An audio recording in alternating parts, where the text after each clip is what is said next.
principle of original natural possession of the ground is, I have the innate right to be on the ground, to take up a spot on the earth, where nature or coincidence put me, that is, without my own choice.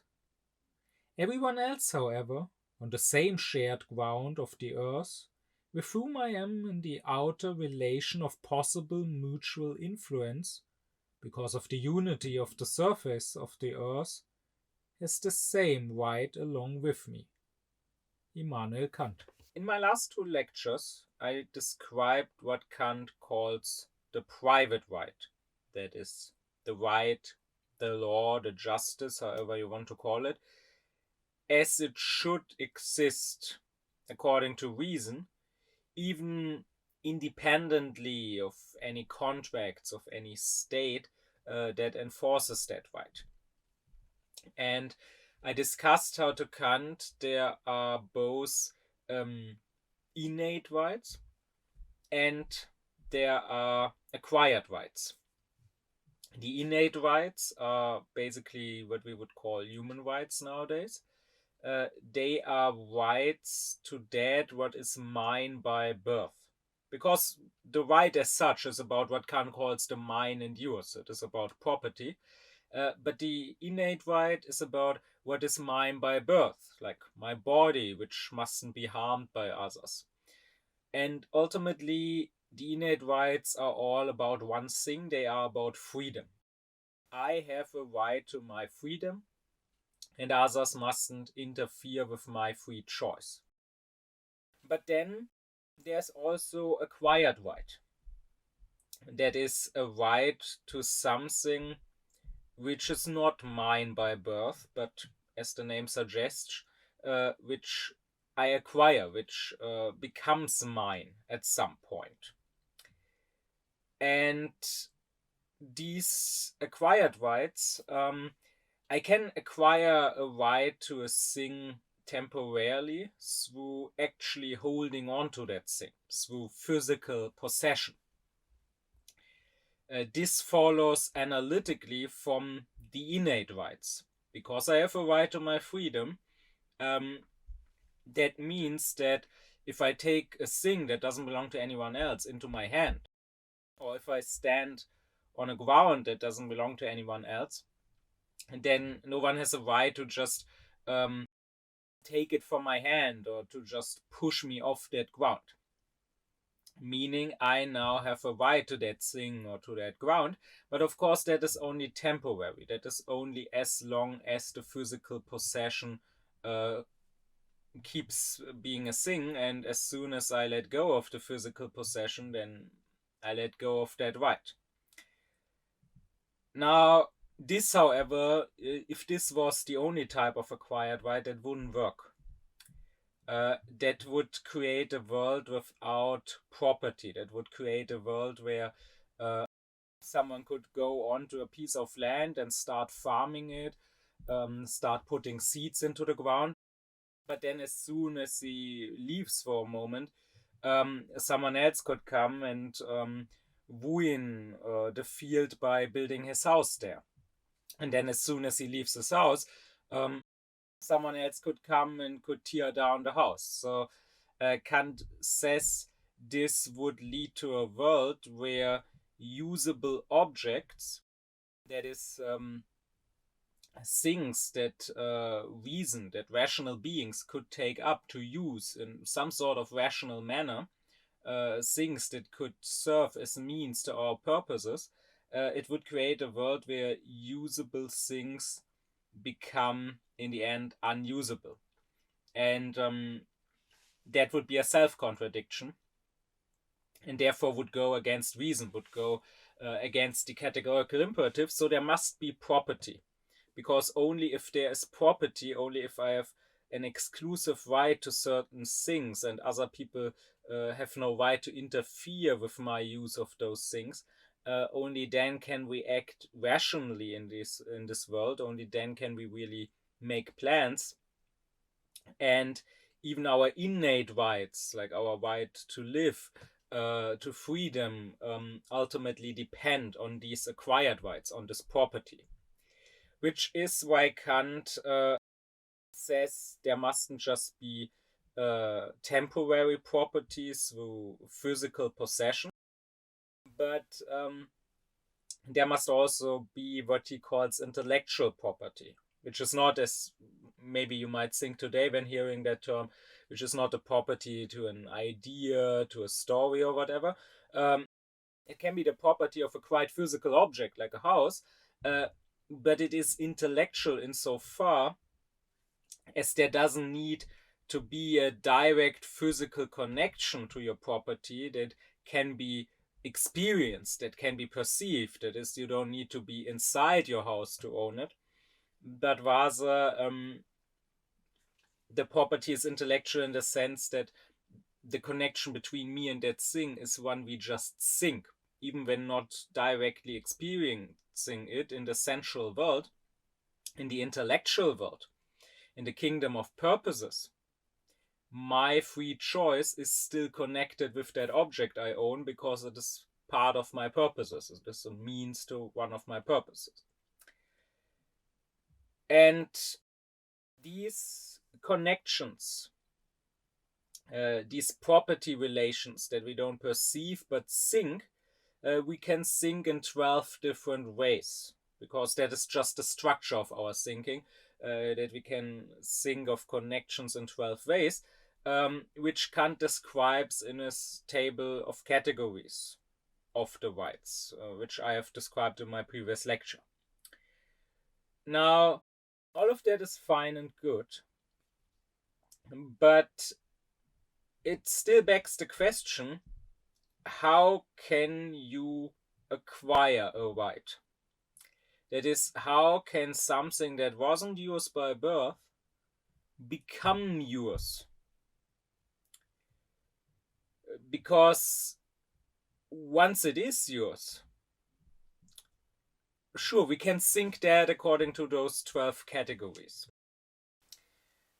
But the question is, how does this relation start?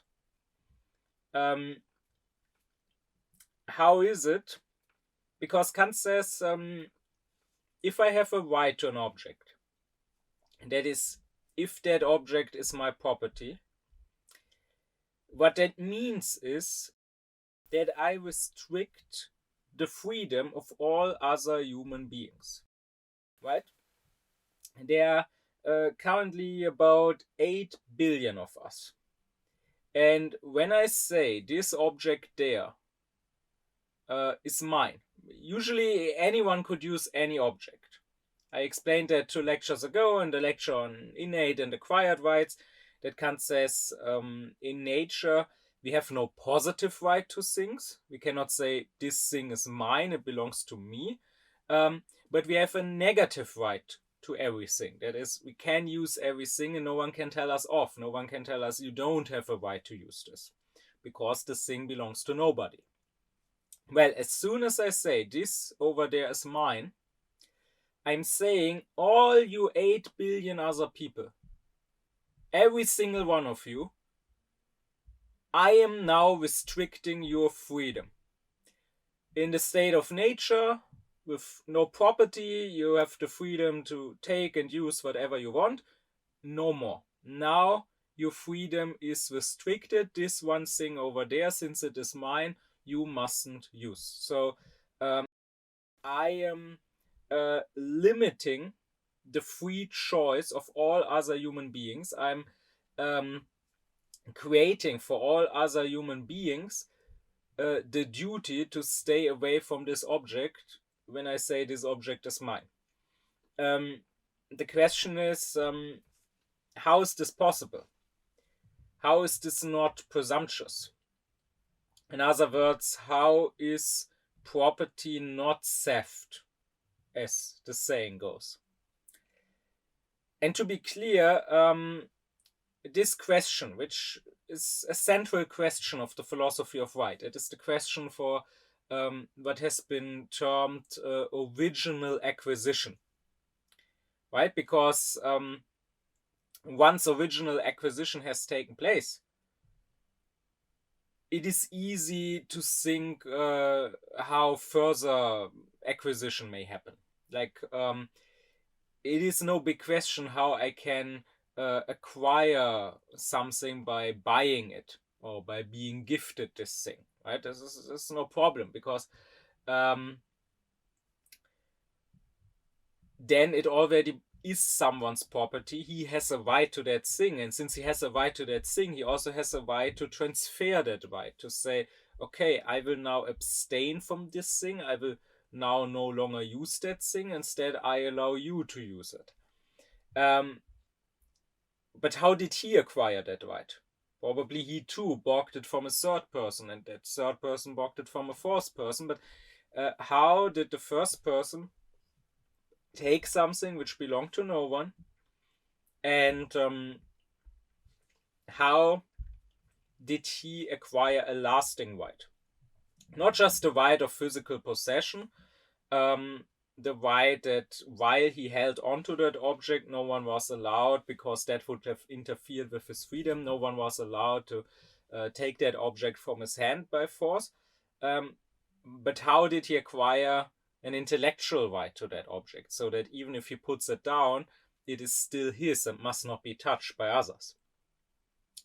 And to be clear, when the philosophy of right asks this question, it is not asking historically. This is not about how historically property started. But rather, it is asking legally. It is asking what is the rightful beginning of property. Maybe the historical beginning was not rightful. Maybe the historical beginning involved violence, involved someone just saying, this is mine now, and if anyone else touches it, then he gets beaten up. But the question is there a rightful way to acquire something? Is there a way to acquire something where we could say, this is just, it is indeed right that this belongs to that person? Not just he can enforce his will because he's stronger than others, and through violence he can make them stay away from that thing, but rather they really should stay away from that thing. It is right that they leave it to him, that it be only his. That is the question that the philosophy of right asks. And well, many people, of course, don't ask that question nowadays, because we are in such a developed society where property has existed for thousands of years, and original acquisition is not something that usually happens, right? Usually when we acquire a thing, I mean, you can look around in your place and ask yourself, whatever is your property, how did you get it? How did it become your property? Usually nowadays it already was someone else's property, and we got it as a gift, or we bought it, or whatever. Rarely nowadays do we own a single thing which was not previously owned by somebody else. And if we do, it's usually something small and trivial where people simply don't care that we took it for ourselves, right? Like, sure, you can go to a forest and pick up a stone from the ground and take it with you to your home because you like the shape, and you put it somewhere because you think it looks nice, and now it's yours, sure. But for the most part, original acquisition is not taking place. And so most people would not ask this question, would probably even think that question useless. But then they are simply being unphilosophical, because that is what philosophy is about, not taking things for granted. Philosophy, as Plato says, starts with wondering. So not just accepting that property and acquiring property is a thing, but rather asking, in this case, how can that be? How can it ever be rightful to say something which by nature is not mine now is mine, and I now restrict the freedom of all other people? They now mustn't touch this. Can that ever be a just action? And I would say that the question is indeed important, because when we ask about social justice, how can we ask this and how can we answer the question what is just without asking about original acquisition? Like, if you are wondering, is it just that some people have so much? Is it just that they are billionaires? You cannot just answer this by saying, well, maybe it's just because they worked for it, or maybe it's unjust because the billionaire has not worked 1 billion times harder than some poor cleaning lady or whatever. But that's not really a proper answer. Because if you ask, is it just that someone owns this thing? Of course, you have to ask, how did he come to own it in the first place? And was that first acquiring of that thing, was that just? Because if it was, then owning it is just. If it was not, then maybe it's not just. So this is a central question. The question of original acquisition is a central question for the philosophy of right. It has always been, and it is an important question for Kant also, even though I find that usually when Kant's philosophy is discussed, it's skipped over for the most part. Well, what is the answer that Kant gives? Let's first start by saying that in general, the answer must start from the innate rights, right? If we have innate rights that we are born with, and we have acquired rights, and now we are asking, how can we acquire a right? How can that ever be just and rightful? Then I think it is clear that this can only work through the innate rights. Somehow there must be a bridge from the innate to the acquired rights. In other words, somehow it must be one of our innate rights to acquire a right. Otherwise, acquired rights cannot be. This, I would think, is something that various different theories of original acquisition agree on. Where they disagree is how exactly they bridge from innate to acquired rights. In the case of Kant, what he is trying to do is to deduce the acquired right from our right to the ground. His whole theory depends on his theory of the ground. Now, 2 lectures ago, in the lecture on innate and acquired rights, I said that Kant also calls the innate rights the inner rights, because they are rights to, so to say, what is inside of me, like rights to my own body, or the right to my own freedom, while the acquired rights Kant also calls outer rights, because they are rights to things outside of me, things that are not me, to other objects that I may own. Kant says that the right to the ground, to a piece of ground, is the only right that is clearly an outer right, because the ground is not me, it's something outside of me, and yet it is not an acquired right, it is an innate right. That is, it is a right that I have by birth.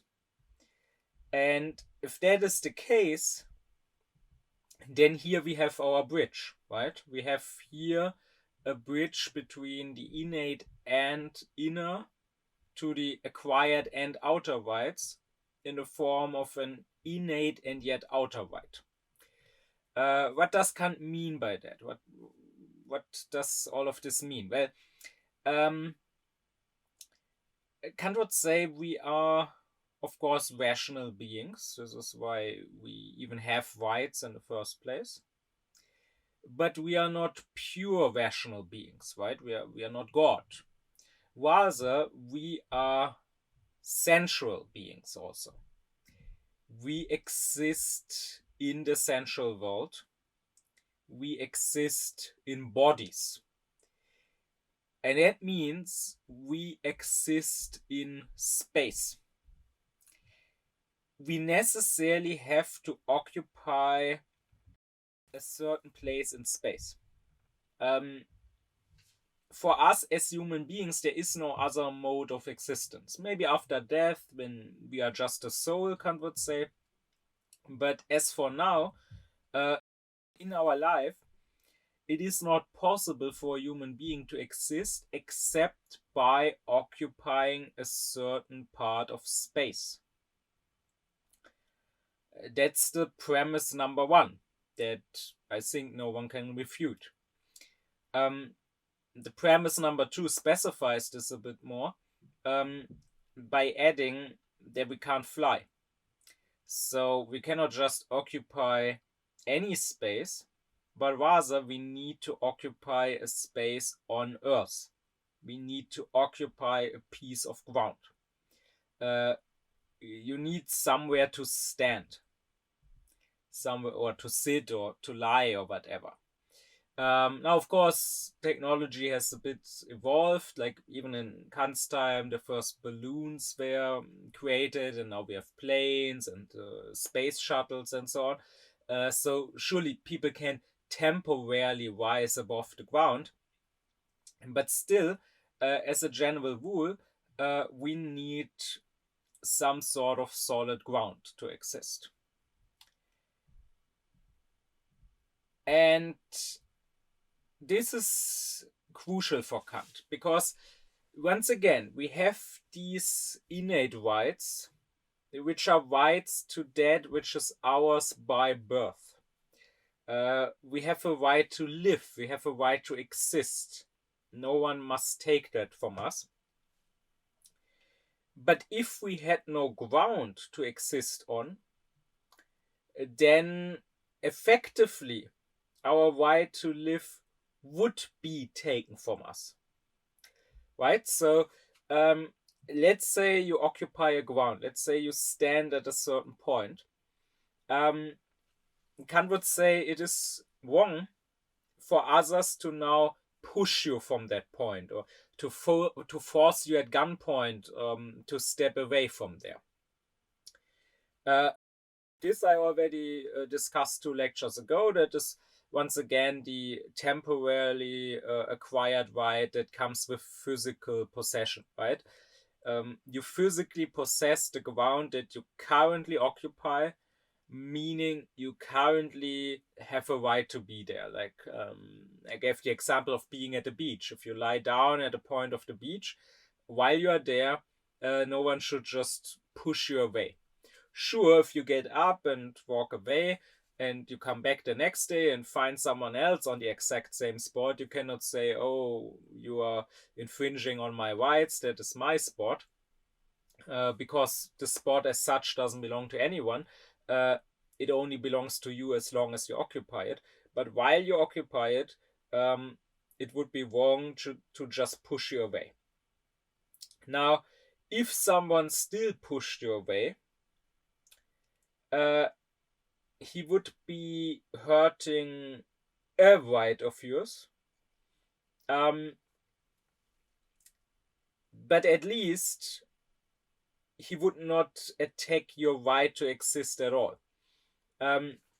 If he's just pushing you from that spot, you can still occupy another spot. But imagine now, if you're being pushed away, you try to go somewhere else, and there too you would be pushed away. And then you go to a third spot, and there too you are pushed away, and so on and so on. There would be nowhere where you could actually be, and therefore, since you need to be somewhere, since once again, as a sensual being with a body, you need to be somewhere in space, you could not be at all. Like, imagine a refugee coming to a country, seeking refuge, seeking asylum. If the country now says, no, we don't want you here. You are blocked from this piece of land, from our land, and deports him.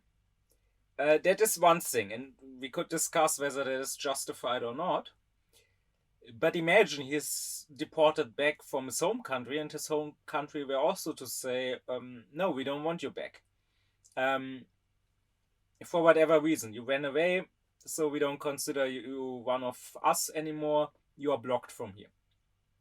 And imagine he tried going to a third country, and the third country would also say, you can't be here, and so on and so on. And he would be pushed and deported from every single space on Earth. Then that would effectively mean that his right, and again, this is his human right, his innate right, to exist at all is denied. Even though no one might say it like that, and even though no one might actively kill him, to say you mustn't be, not just you mustn't be here at this spot, but you mustn't be at any spot, is akin to say you mustn't be. So if we are to have these innate rights, if we are to have the right to exist at all, Kant says, we need to have a right to one thing outside of ourselves, because otherwise the inner rights can also not be, and that is the right to a piece of ground. But now the next point is that Kant says the earth is round. We live on a globe.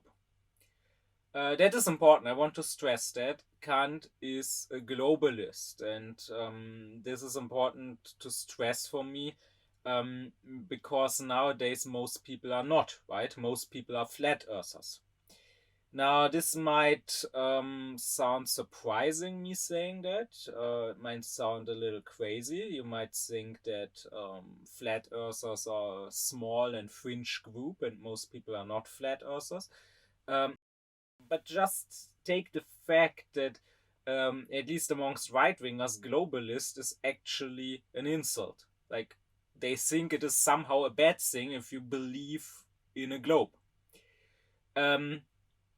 I would say that, of course, very few people are honest flat earthers. That is indeed a small group of crazy people who say the earth is flat. But I would say most people are practical flat earthers. That is, they behave as if the earth was flat. As if things would not come back to bite you in the ass. As if they were with their country on a lone island and the rest of the world did not have to concern them.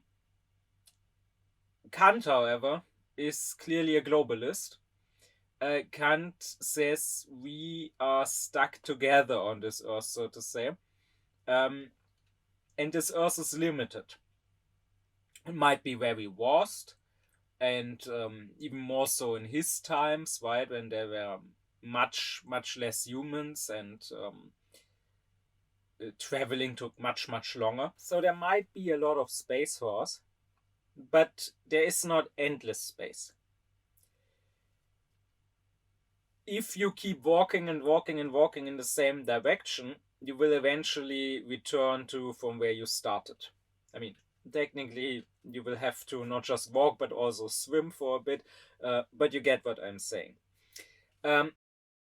So that means that human beings cannot avoid each other endlessly, right? Like, again, I can push someone away from some piece of ground. I can say, I don't want you here, go somewhere else. But this cannot be done indefinitely. At some point, I will have to accept some people as my neighbors, if I am to accept even their innate rights, their right to live at all, if I don't want to kill them. So, as human beings, we do need a piece of ground. And since we don't have, well, an endless number disconnected pieces of Earth floating in endless empty space, but rather we have this limited globe. For that reason, we cannot push each other away endlessly. And that is why Kant says we need this idea of original shared property of the whole Earth, of the whole globe. We have to imagine all of humankind together. There is nowadays all 8 billion people together having shared property of all of the Earth. And originally, anyone could be anywhere. Since we all own the Earth together, all of us own all of the land. Originally, everyone has the right to be anywhere. But of course, that would create conflicts because two people cannot stand at the exact same spot, right? And of course, people might also need a bit more than just a spot to stand on. Like maybe they need a piece of land to farm in order to have something to eat. So that is why Kant says it would be rational to divide the Earth and give everyone a piece of land of his own.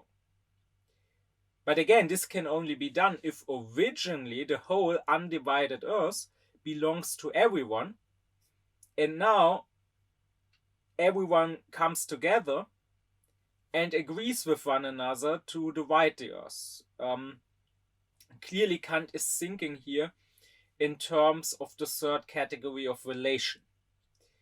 I've said it before in previous lectures. The table of categories, which I have discussed in its own lecture, which you might check out to better understand this. The table of categories, describing the 12 basic categories of our intellect. That is, you could say, the 12 basic thoughts that structure all our thinking, is the key to understanding Kant's whole philosophy. Because if you agree with Kant that these 12 basic thoughts are the fundamental roots of all our thinking, then it stands to reason that everything that can be thought, including everything in philosophy, must follow the basic structure of these 12 categories. And indeed, Kant's thinking does. He always comes back to these categories, and you can therefore only understand him if you have understood these categories. Well, what Kant says is that there are 3 categories of relation. That is, if we think of relations between things, we can ultimately only think them in 3 different ways. We can think the category of substance and accident, as it's, we can think of the relation a thing has with its own attributes. We can think of the category of causality. That is, we can think of the relation between a cause and the effect that it has caused. And lastly, we can think of community, or of mutual action, or of the whole and the parts. Kant sometimes gives this category different names, but what it means is we can think of a relation between various things where they are not completely independent things from one another, but rather they are interconnected because they together form a whole. And they are all parts of this whole. And within this whole, each part is determined by all the other parts. All the other parts give this one part its place in the whole. And likewise, this one part gives the other parts their place in the whole.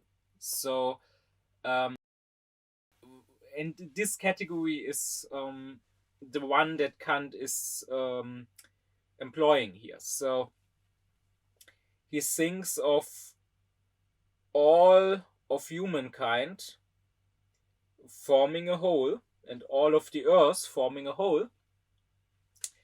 And now it's divided into parts. This shared right that we all have of all of the land is split up into specific rights where everyone gets an exclusive right to one piece of the land, and all other human beings abstain from that land in return for him abstaining from their land. And so here the one part is determined by all the others, right? Because all the other land on the earth is occupied by someone, belongs to someone else. I now have no right to be there. I mean, unless I'm invited, but at first I have no right to be there. Well, I must be somewhere, so that leaves only one piece of land to me. The one piece of land that no one else has a right to must therefore be mine. It is determined by all the other people. But likewise, for every other person, the same is true. For him, I and everybody else that is not him, since we all occupy our pieces of land, we leave only one piece of land to him, and therefore he must have the right to that piece of land, right?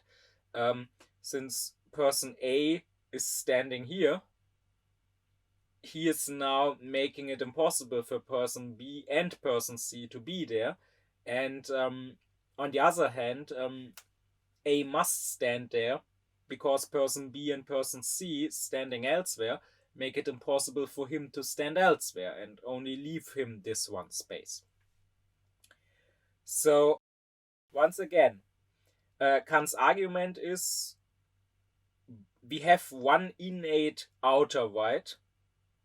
That is, by birth, we have a right to a piece of ground because we have the right to exist. That is an innate inner right, and we cannot exist without a piece of ground. Since originally we all share this same earth, and we originally have a right to be anywhere on this earth, right? Again, this is this original negative right. That is the right to use anything usable that does not belong to someone else. Like if there was only one human being on the earth, he could be anywhere, right? You could not say he has a positive right to be somewhere, because a positive right must always be a right given to you, acknowledged by other people. A positive right always means that you have an exclusive right to use this, like to be on this ground, and others cannot be there without your permission. That would not make sense if he was alone. But if he was alone, you could say he has a negative right to the whole earth. That is, he could be anywhere, and it would never be unjust. It would never infringe on anyone else's right, because there would be no anyone else, right?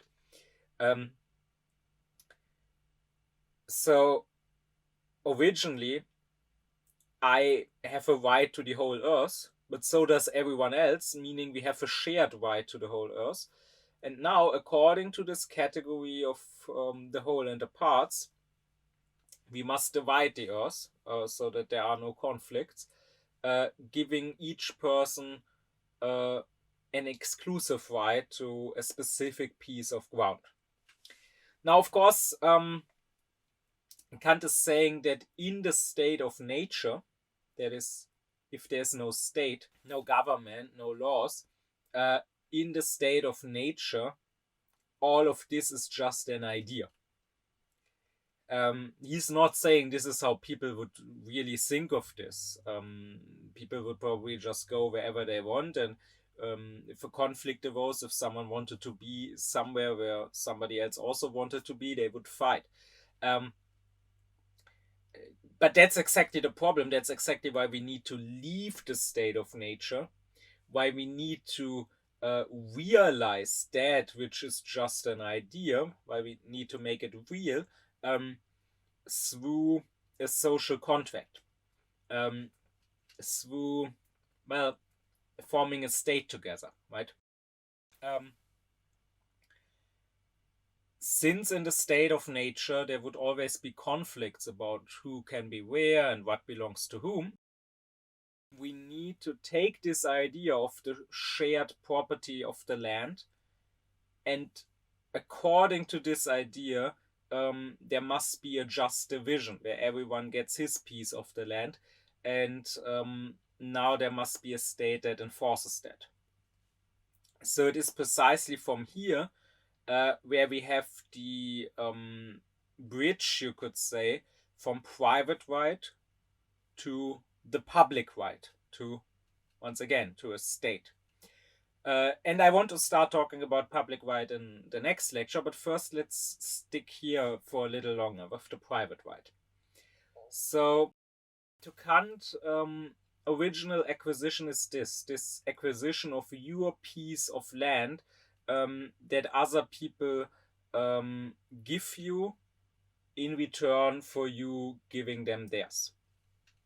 Now, the question how you can acquire anything else, any items, for example, you might own, is easy to answer for Kant, because that is now derived from this piece of land you have, right?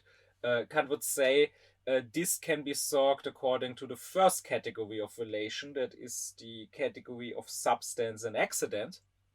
You can say that any item on a piece of land is like an accident of that land, the land being the substance.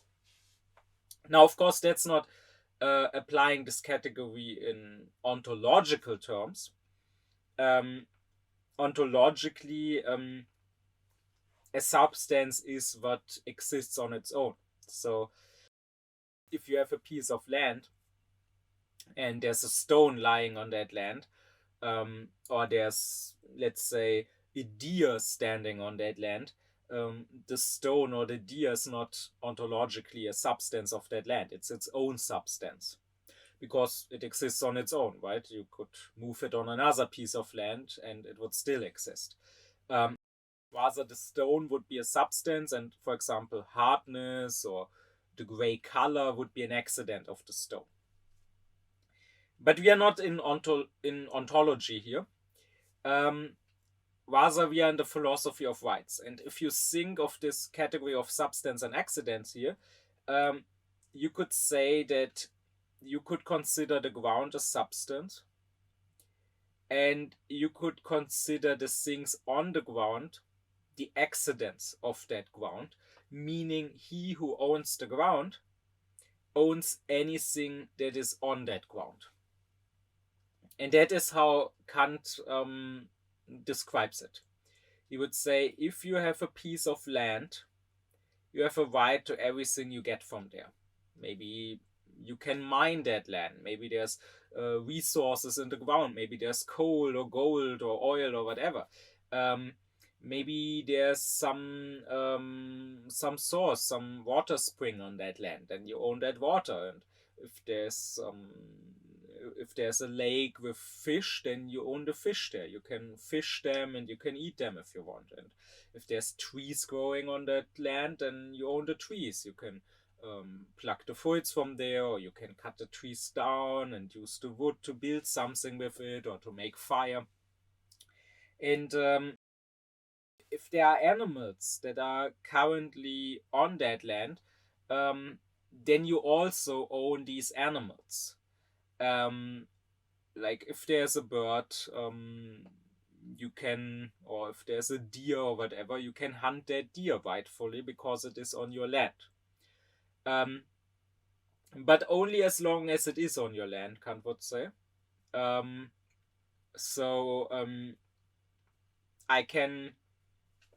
can hunt this deer that is on my piece of land. I can shoot it, and if I manage to kill it, I can eat it. And no one else can get that deer, because they would first have to get on my land, and that would infringe on my rights. But of course, if the deer runs beyond the borders of my land, if it runs onto somebody else's land, then now I'm not allowed to follow it. Rather now the other person has the right to do with it whatever he wants. So now the other person could shoot it, but of course also as long as it is on his land and doesn't leave the boundaries of his land again. So Kant would say this is how we first rightfully acquire something, by taking it from our land. And of course, if we want to keep it, then we can take measures to keep it. Like, let's stay with the animals because they tend to move around more than other items. If I don't want them to move beyond my land, and if I don't want, therefore, to lose my right to them, I can try to catch them and to put a fence around them, right? So that they don't run away.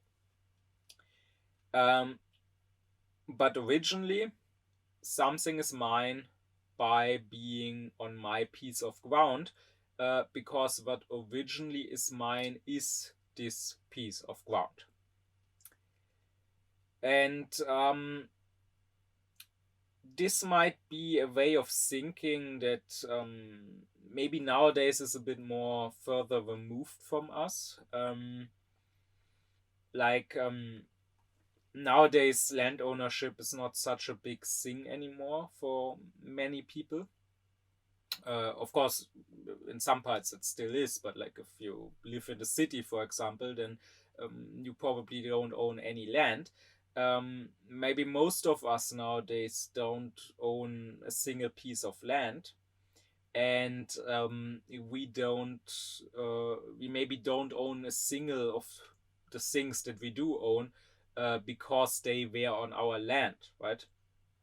Like the food that I own, the food in my fridge, I don't own because I grew it myself on my own land. I own it because I bought it from some store. And the store also didn't own it because the store itself grew it somewhere, but rather they bought it from some farmer, right?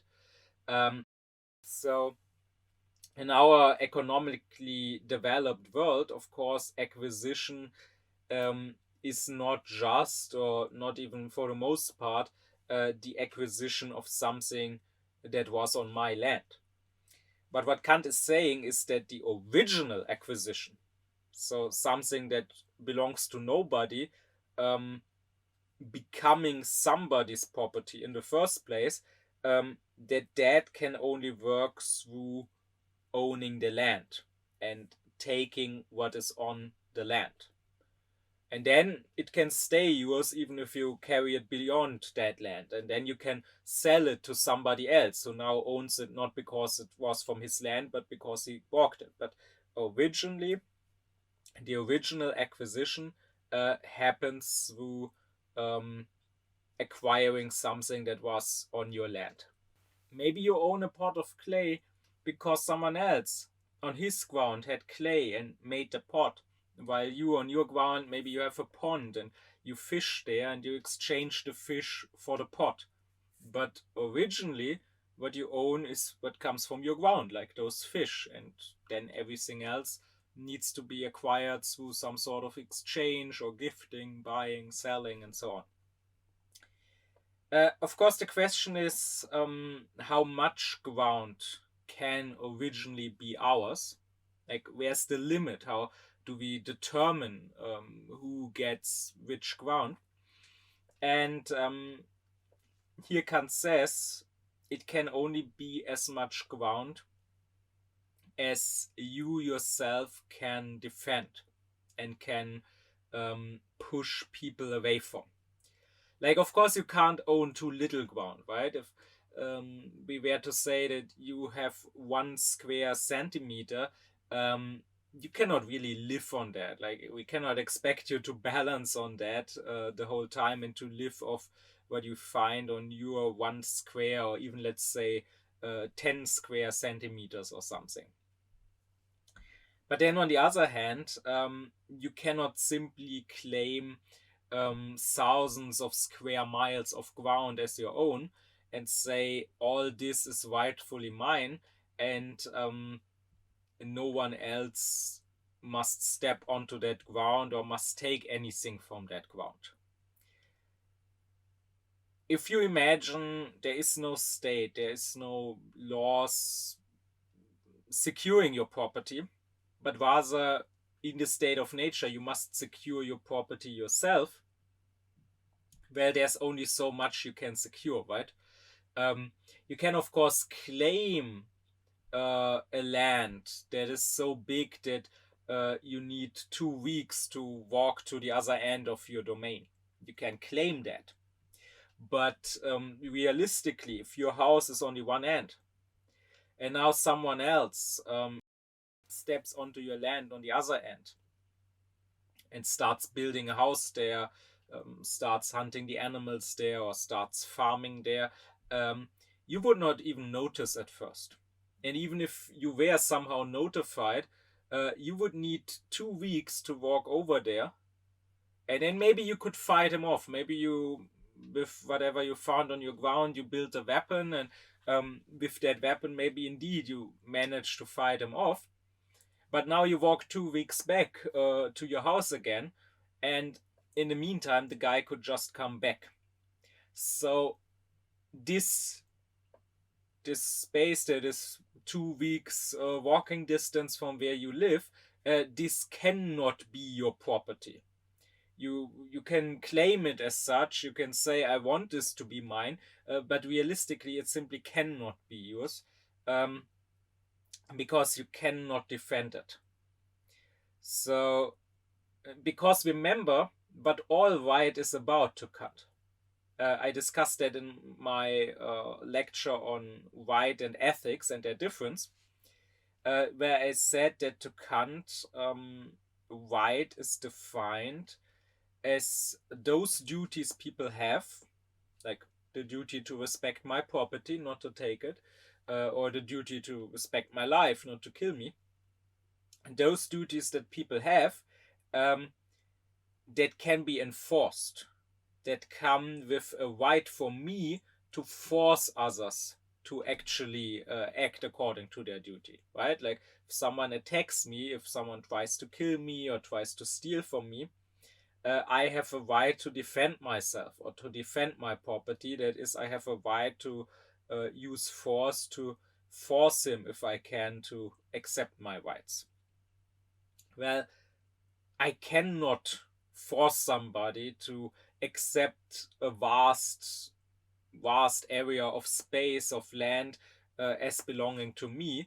There's only so much land where I could force somebody to accept it as mine, where I could force somebody off that land. And so therefore, that must be the boundary of my land, Kant says. Of course, if we leave the state of nature, if we have a state, then this could work. Then somebody could own much more land, because now the state would enforce this property, right? Now one guy alone doesn't need to defend his whole land, but rather if somebody were to illegally step onto that land, the police could interfere. But in the state of nature, and that is what we are talking about when we are talking about original acquisition, you can only own as much as you yourself can defend, Kant says.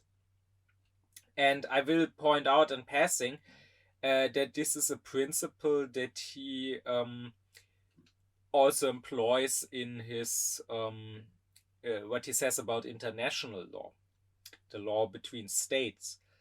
Because here one question is, if a state, which of course owns some piece of land, if a state borders the sea, where do the borders of the state actually end? That is, does the state also own some part of the sea? Meaning it has an exclusive right to that sea, meaning other ships that don't belong to that state are not allowed to just enter that part of the sea, meaning you cannot fish in that part of the sea, meaning you cannot travel through that part of the sea, meaning you cannot mine that part of the sea for resources like for oil. That is something that in Kant's day was hotly debated, that states talked about. Of course, not so much the oil part in his days, but for example, where can we go and fish, or where can our trading ships pass through? And of course, this is something that still in our days states fight over. And of course, nowadays in international law, as a general rule, it is said that a certain number of miles off from the coast of a state still belong to the state, and then the wider sea that is beyond these miles, that is international waters. What Kant says is that in general, the ocean should belong to anyone. He's not saying there's a neutral place on Earth, like be it international waters, or also be it a piece of land that doesn't belong to anyone, like Antarctica, for example. He would say you cannot strictly say this is neutral, this belongs to no one, because if that were the case, then also no one would ever have a right to acquire it. Rather, to Kant, it's the other way around, it belongs to everyone. Because once again, let me remind you, to Kant, we, all human beings together, originally own all of the earth. And now we might divide it up and say that certain parts should be exclusively owned by that person or by that country. But originally, all of us together own all the land together, meaning everything that was not carved up, like the wider sea, international waters, is to be owned by everyone together, and therefore can be used by everyone, Kant would say. That is why everyone should be allowed to travel through there, or everyone should be allowed to fish there, and so on. And what Kant is saying is that the states should only own as much of the sea as they can directly defend, meaning they can only own as much of the sea as far as their cannons reach, right? Because that is literally what you can defend. If you have a cannon at the coast, and now a ship from another country approaches the coast, you can shoot at that ship, and thereby you can sink or drive that ship away. But of course, you can only do that as far as your cannon reaches. Beyond the reach of your cannon, you cannot really do anything against the ship being there. I mean, unless you send out your own ships, maybe. But you cannot do anything against it from the land that you own. And therefore, Kant would say this is what should determine the limits of a state's waters, the limits of its canon. I find that interesting because it's quite little. I mean, especially if you think of the technology in Kant's day, that is certainly much less than international law grants states in our days. Nowadays, it's several miles, certainly further than a cannon in Kant's day could reach. But on the other hand, we should also consider that technology has developed quite a bit, and especially ballistic technology has developed quite a bit since Kant's days. And nowadays, with things like intercontinental rockets, nowadays it's possible from any spot on Earth to shoot at any other point on Earth. Meaning that in theory, one if we go with Kant's principle, one country could now say that all of the sea or that all of the earth should belong to it, to this country, because it can shoot at all the places and it can shoot at anyone, anywhere, who doesn't accept that this is this country's property. Which is why I think Kant's principle doesn't quite work. Fichte here would say that this just goes to show that any sensual principle, any principle taken from the sensual world, like how far can we shoot with our cannons in the sensual world, is ultimately arbitrary. It's something that can always change. Therefore, Fichte would say we need a rational principle. We need something taken from reason. But for Kant, this is the principle that he says everyone, originally we rightfully own all of the earth together. Therefore, everyone should rightfully own a specific piece of land and can then own everything that is on that land, can acquire everything that is on that land, as much as he can defend. And this is the basis for original acquisition to Kant. So in conclusion, and to summarize what I said, Kant would say that all property does start with the physical possession, with you literally possessing a piece of ground or that which is on that ground. And that is indeed the material condition of acquisition. You cannot originally acquire something if you are not connected to it in time and space. But from there, we can get to the intellectual property, that is to something also staying mine, even if I don't physically possess it. But for that, the formal condition of property must be met, and that is the social contract. That is others agreeing that this should be mine, that is others giving me that right. Specifically, to Kant, the original acquisition is a process that has 3 steps, which he calls the apprehension, the declaration, and lastly, the appropriation. So, first off, the apprehension. We must actually physically apprehend something in space. And this must also in time be the first apprehension. That is, we must apprehend something that nobody else has taken as his before us. I will note that the term apprehension is an important technical term in Kant's epistemology also, and I already gave a lecture on that.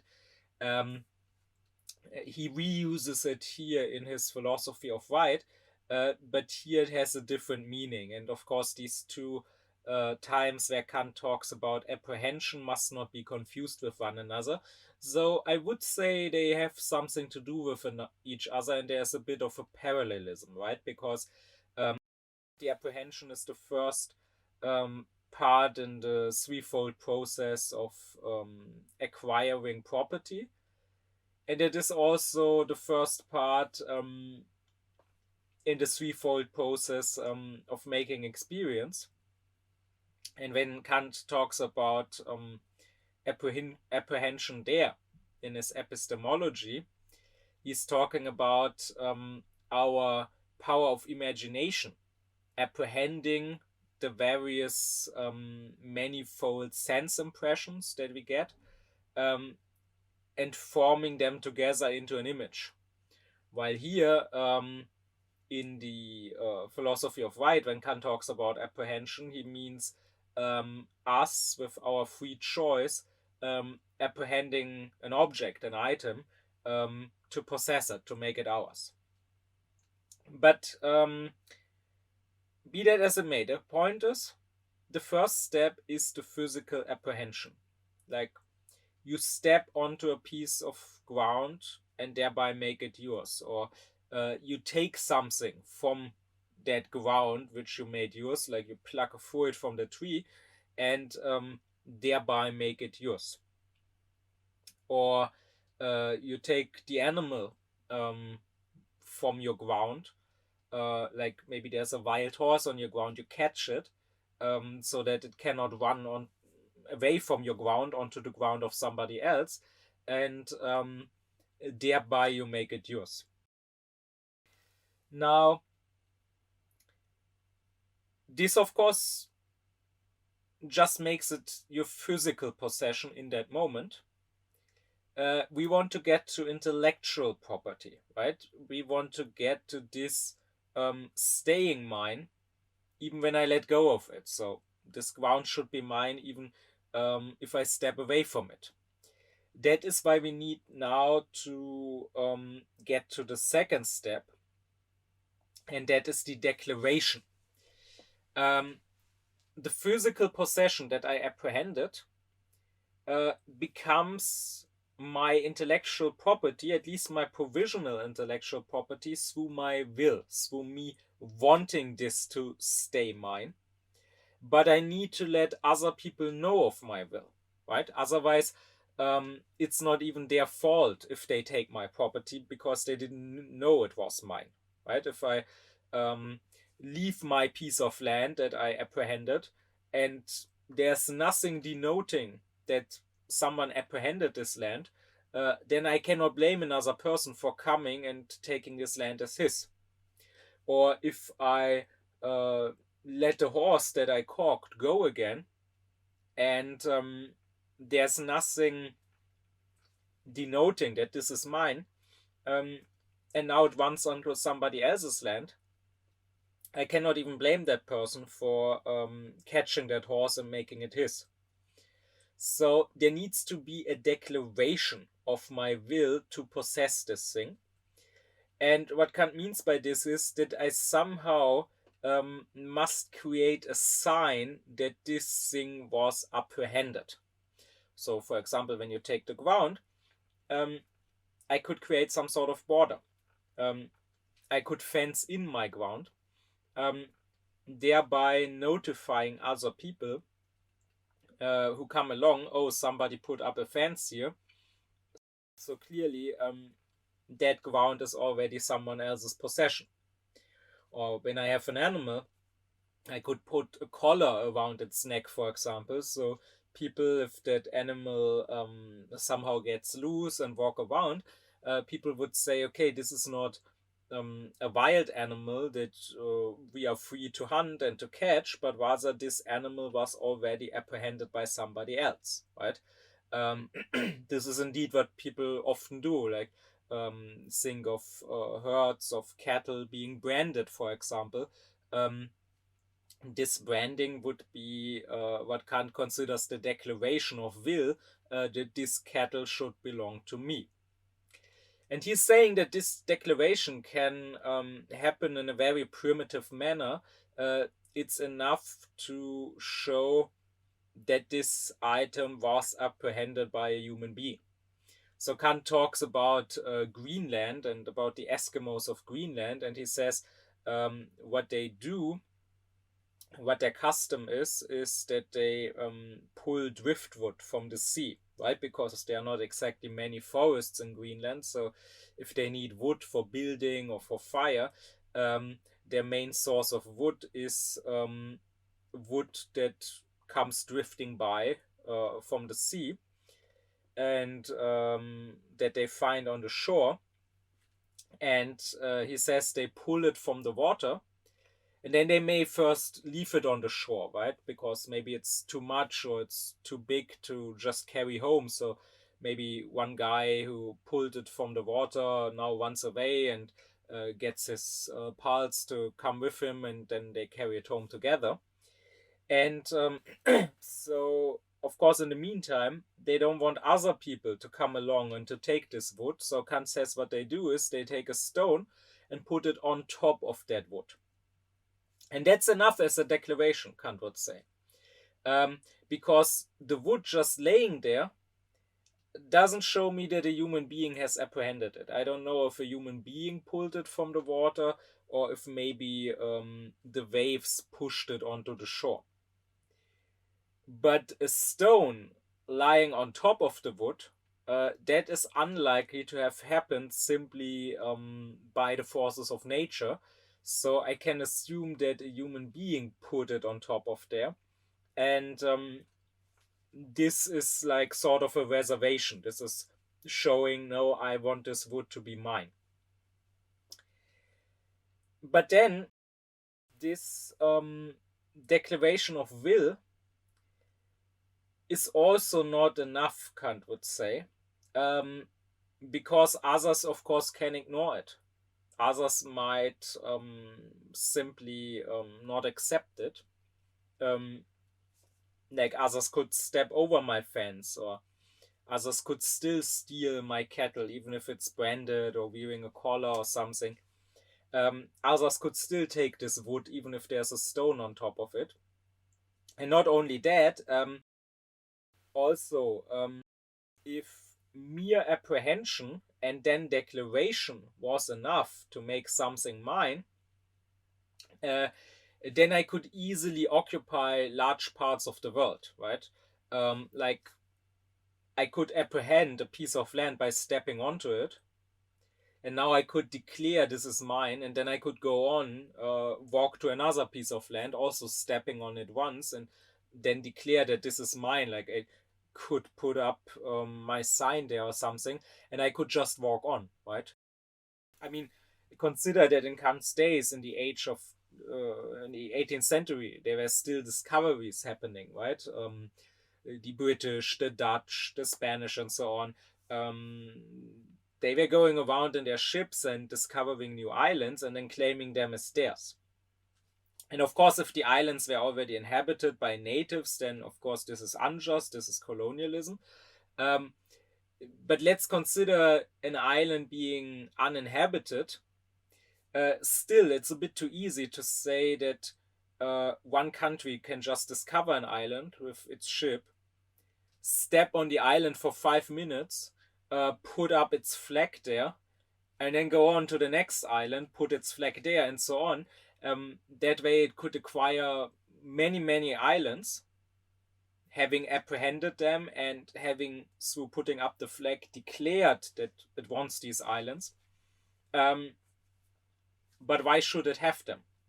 Why should others accept a country thereby just grabbing massive pieces of land that it actually doesn't even occupy or defend at this point? And this is why we need the first step, the actual appropriation. And that step can only happen, Kant says, through agreement. So I have apprehended a piece of land or an object that I found on that land. I have declared my will to own this, to keep it as mine, even when I'm not physically possessing it right now. Now I need other people to say, okay, this is fine, we accept this will of yours, and we will abstain from apprehending what you already apprehended and declared to be yours. But why should people do that? Well, only because I do the same thing in turn, right? Only because I also accept what they have apprehended and declared to be theirs. So we must form a contract where we each give or grant each other our respective claimed property. And we need to erect some sort of legal order, some sort of state, which now enforces this. Once again, this is why Kant says in the state of nature, there can only be provisional right, provisional property. That is something I have claimed as mine. And maybe I can defend if I'm strong enough, but that is not mine by law yet. And we need to leave the state of nature. We need to get into the state of law for something to be truly ours. That is exactly, once again, why we need to transition from private right to public right.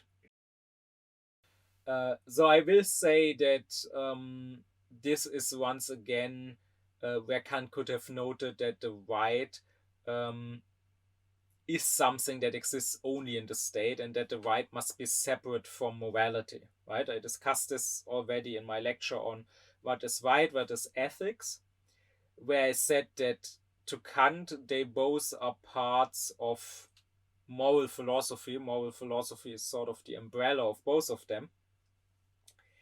And I, going with Fichte, would disagree. I would say they need to be distinguished completely, and they make up completely different fields. And to Kant, in the state of nature, we already have rights. There is already a duty, a moral duty to respect people's rights, um, even if no state enforces it. And then if we go to public right, if we go to erecting a state, the state enforces these rights. But now here, Kant himself says that in the strict sense, you have no rightful property in nature. You have only stuff that you claim as your property, that you want to be yours, but it can only truly rightfully be yours by law once there is a state who says, yes, this is yours and I will defend your right to this property. This is, as I say, one of those instances where Kant could have realized, if he had thought a bit further, that the philosophy of right must be completely separate from moral philosophy. But that's it.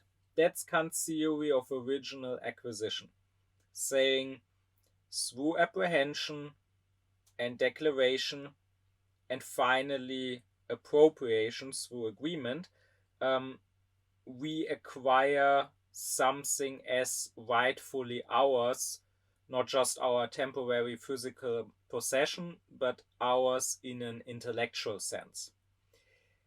And saying that from the material condition of property, that is actually physically apprehending something, to the formal condition, that is agreement, a social contract with other people, this is how we can get intellectual property. And so therefore our outer acquired rights come from the one outer right that is, despite being an outer right, an innate right, and that is the right to the ground.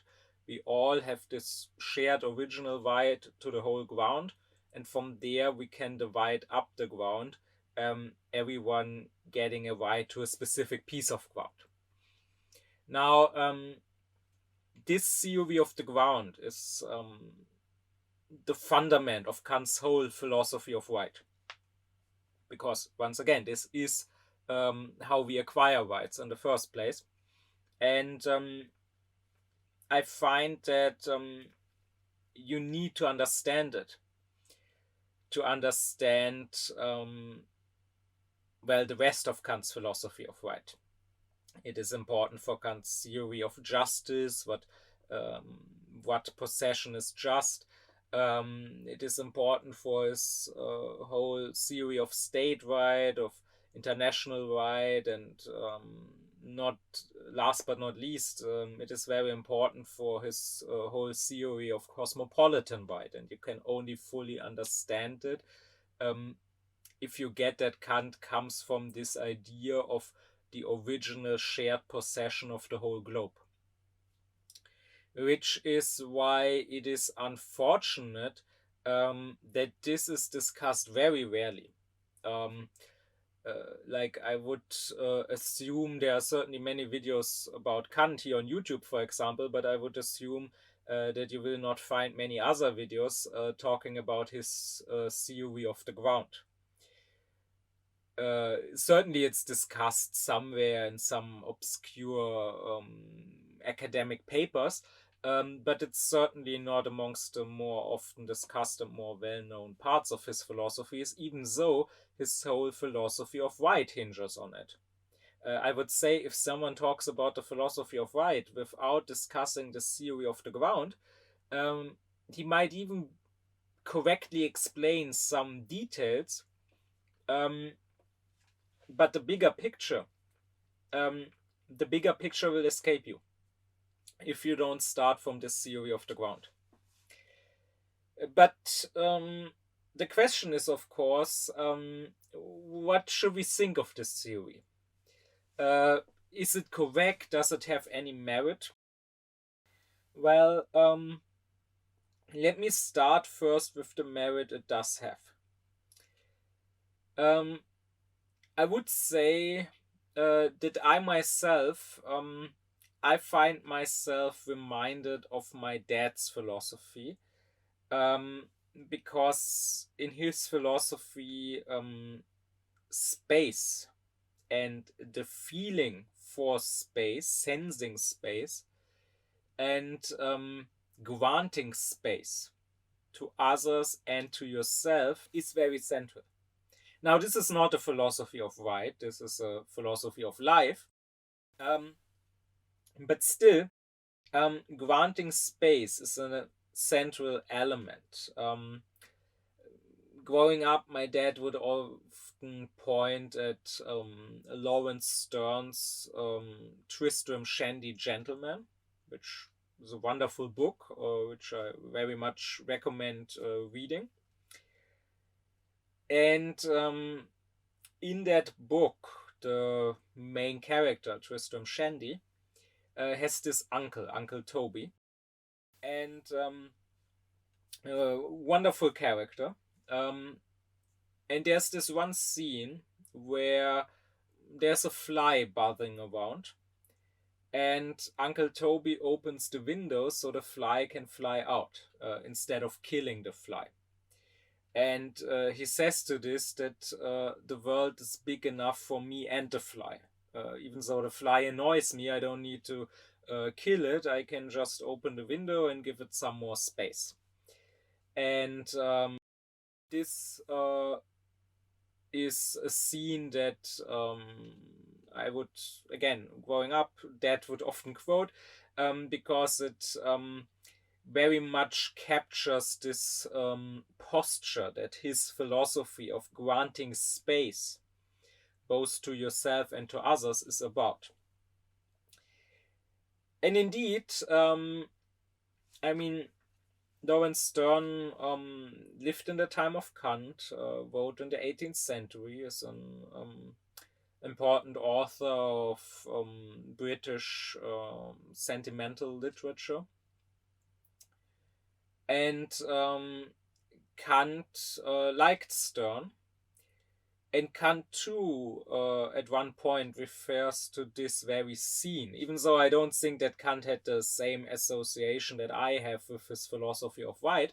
But at least he does say that what Uncle Toby says here, there's enough space for me and the fly in this world, that this is something that anyone could and should probably take up as their motto. And I think this is indeed an important sentiment, because we live in a world where people often don't grant themselves space, and therefore they don't grant others space, right? This is interconnected. You only take others' space away if first you believe that you yourself have too little space, that you cannot live in this space, you need more space, right? I mean, think of the Nazis, who famously talked about the Germans as being a people without space and needing Lebensraum, that is living space, in the East. That was their whole reason and justification for trying to conquer the land of Ukraine, of Belarus. And genocide, not granting others their space to live, always comes from you not granting yourself space, you believing that you yourself have too little space, right? as long as you, like Uncle Toby, believe that there's enough space, you don't need to get along with someone. Like, you can be annoyed by the fly buzzing around, but you can say, okay, I have my space, you have your space, we can both live. Only if you believe I don't have my space is too small, do you need to take somebody else's space away. And this is unfortunately a widespread attitude. This is what we see currently in Ukraine. This is what we see most prominently in Palestine. I mean, just think about it. All those Israelis that are genociders, what they ultimately believe is that this space is exclusively theirs, and there should not be any Palestinians in this space, right? They constantly try to take over more of that space, settling the West Bank, constantly shrinking the land of the Palestinians, driving them into these essentially Bantustans, reservoirs. And the same is happening in Gaza, right? That from the start, the plan was to ethnically cleanse it, and if you can't get rid of all the Palestinians of Gaza, at least drive them into a smaller area. At least create some sort of concentration camp in the south, so that at least the northern Gaza Strip, that space, can be yours. And when you hear some of the Israelis talk, I mean, they want the Palestinians gone. Even if they may not say, okay, they should all die, they may say things like, okay, they should go elsewhere. They will say things like, if you love them so much in Europe, like for example, if the Irish love them so much, or the Spanish, why don't they take up Palestinian refugees? Or why don't they go to some Arab countries? I mean, they are Arabs too. The Arabs already have 24 countries, so why do they need a country here? They can go there. But the point is, well, if you say they cannot be here, they have no space here, this land does not belong to them, even if you don't say I want to kill them, the problem is, of course, if others won't have them. Because indeed, other lands, whether it is Ireland or Spain or Arab lands, of course, they already belong to somebody else. They already are inhabited. Then essentially, even if you are not saying it out loud, what you are saying is these people have no space at all. And to be fair, there's also people on the other side who think similarly, right? Amongst the Palestinians, there are certainly some such people, and amongst the people who are on the side of the Palestinians, amongst certain activists and so on, there are of course also some such people who will say that all the Israelis must go. Now, of course, that's not what everyone says. That's what everyone is accused of saying, right? You get accused if you criticize Israel of being an anti-Semite, of wanting to drive the Jews into the sea, even if you very clearly state, as people like Francesca Albanese have done thousands of times, that you want the whole land between the river and the sea to be a land for everyone. But still, there are such people who will say that the Israelis, the Israeli Jews, should go away. And here too, the question is, where should they go? Right? People will mindlessly say stuff like, oh, they came from Europe, they should go back to Europe. But I mean, maybe we could discuss this when it comes to people who actually themselves, in the course of their lives as grown-ups, voluntarily moved to Israel, on whether they should go back. We could maybe discuss that when it comes to people with dual citizenship. But there are people there who have been born there and grown up there. People there whose parents maybe have been born there, right? Maybe it was their grandparents who immigrated to Israel. And they have never known another country, and they have no other citizenship. So where should they go? And I mean, it's easy to say they come from Europe. If a person has four grandparents, if it was their grandparents who moved to Israel, and maybe all four grandparents came from different countries, like you cannot now say, oh, he belongs to this country or to that country. And it is unlikely that such a country would just take that person because one of his grandparents happened to come from there.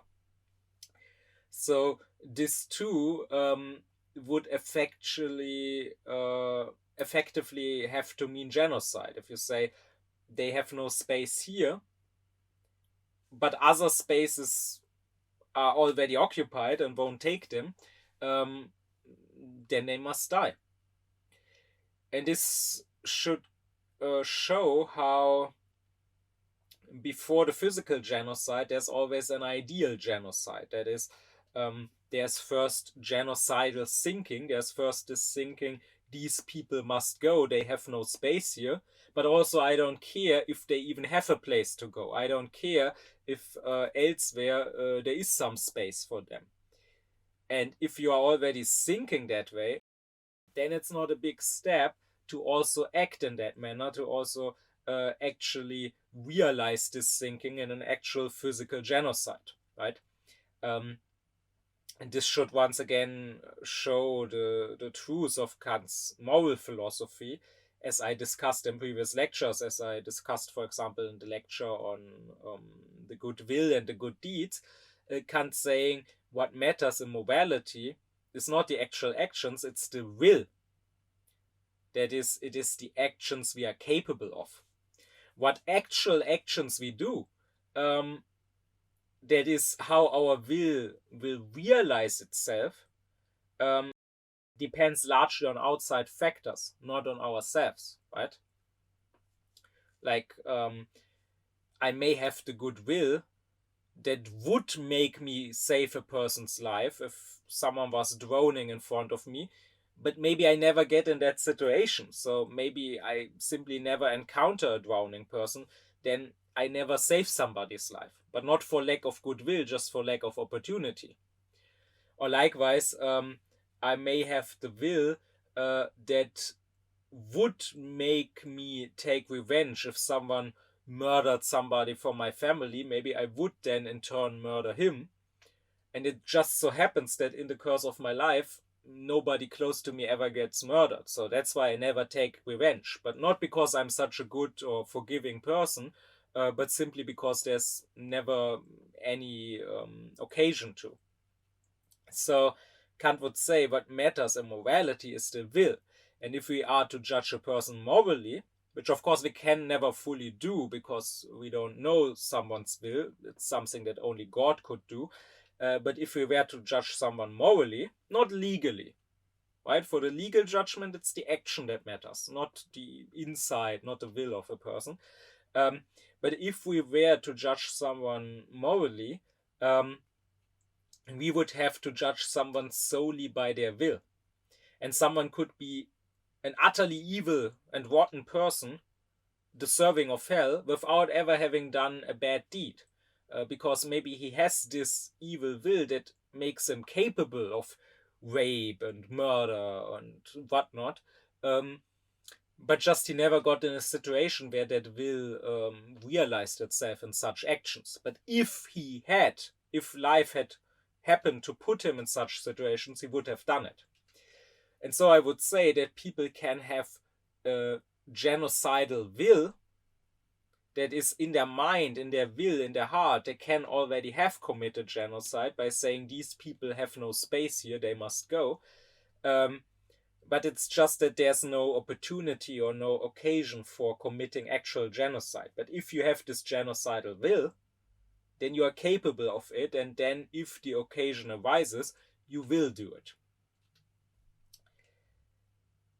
But that is precisely why this theory of the ground, that everyone has an inborn right to a piece of ground, to some space to live, why that's an important thought. In a way, this makes Kant the anti-Malthus in my book. Now, Malthus lived at the same time as Kant. Of course, his name is much less known nowadays than Kant's. Many people will not know who Malthus was. But I would say that actually there are much more Malthusians in our time than there are Kantians, even though most Malthusians don't know that they are Malthusians and have never heard of Malthus, but their manner of thinking is following Malthus. Because he basically had this life-denying theory of fear, of lack, because that is what I would say fear is, right? Fear is always a feeling of lack. You have fear if you feel that your powers, your strengths is lacking, and therefore you don't have the capacity to deal with something. While on the other hand, I would say Kant's theory is life-affirming and is one of courage. And courage, Kant himself says, is the root of Aufklärung. I will get to that when I talk about his theory of Aufklärung. And I would say courage is a feeling of abundance, right? You are courageous when you have this feeling that I have enough. I have even more power, more energy than I need, and therefore I have the capacity to deal with what I'm facing.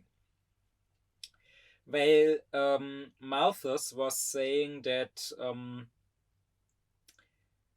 there can be overpopulation. There can be a point where, so to say, all the land is occupied and all the resources already belong to someone.